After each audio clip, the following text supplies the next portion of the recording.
Malgré l'idéologie individualiste et libérale des rédacteurs du Code civil, le caractère prétendument absolu du droit de propriété a toujours été envisagé comme susceptible de limites.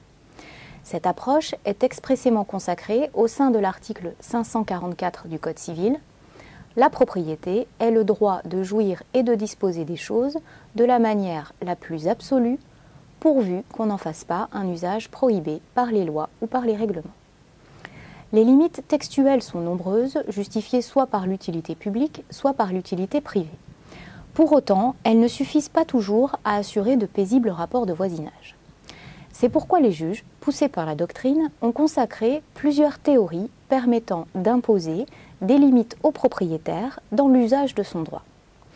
Il faut bien comprendre les fondements de ces limites jurisprudentielles, car l'idéologie qui sous-tend chacune de ces techniques explique en grande partie le régime juridique applicable dans chaque cas.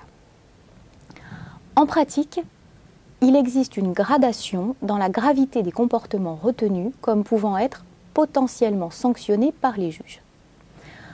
Le comportement le plus grave, entre guillemets, est l'abus de droit. La théorie de l'abus de droit a suscité de vives controverses en doctrine, certains auteurs, comme Plagnol, affirmant par exemple que le droit cesse où l'abus commence. Si j'abuse de mon droit, je suis hors de mon droit et il ne peut donc exister aucun abus dans l'exercice d'un droit.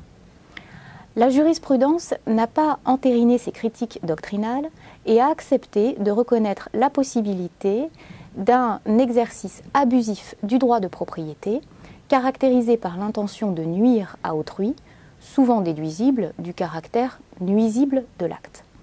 Ici, il existe clairement un comportement fautif de la part de celui qui abuse de son droit.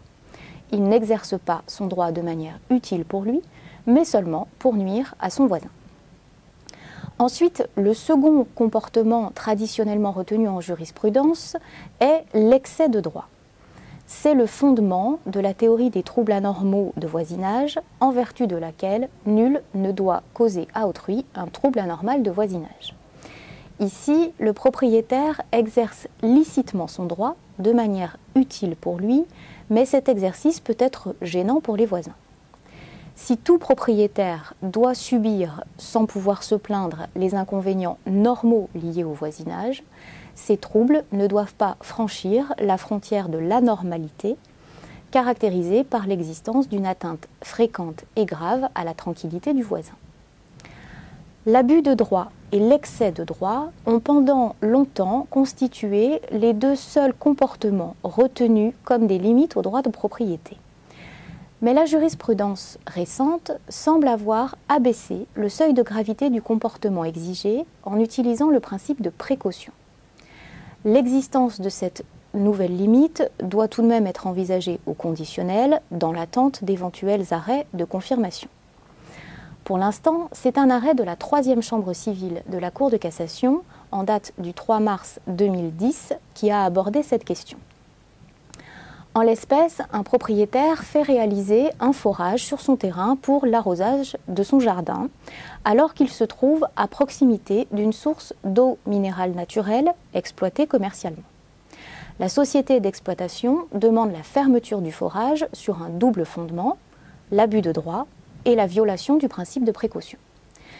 Si la solution concrète rejette les deux fondements, l'intérêt théorique de cet arrêt est que la Cour de cassation a accepté de contrôler l'application du principe de précaution à l'espèce.